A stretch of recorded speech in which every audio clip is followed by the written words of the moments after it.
তার সঙ্গে সাদা ময়দার রুটি বেশি ভালো লাগে খেতে, তাই আজকে সাদা ময়দার রুটি করে ফেললাম। শুভ সন্ধ্যা।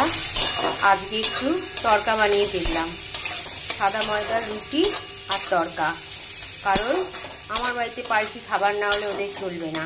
এই দেখো তড়কা মশলাগুলো সব রেডি করে নিয়েছি। কাস্তুরি মেথি, লঙ্কা গুঁড়ো, ধনে গুঁড়ো, জিরে গুঁড়ো, চিনি, নুন, তড়কা মশলা, মরিচ গুঁড়ো, হলুদ আর 2 রকম সস, টমেটো সস আর সোয়া সস, আর কাঁচা লঙ্কা আর টমেটো, ডিম, ধনে মানে আদা রসুন বাটা, আর এইখানে কড়াই সেদ্ধ করা আছে, আর একটা আলুর মধ্যে দেওয়া আছে, ম্যাশ করে দেবো।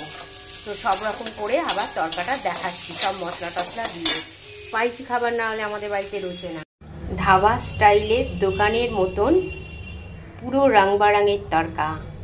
পুরো ভিডিওটা দেখো বন্ধুরা, পুরো তড়কার রেসিপি দেওয়া রয়েছে। আর কি সুন্দর দেখতে হয়েছে দেখো, তড়কার কালার মুখে লেগে থাকবে।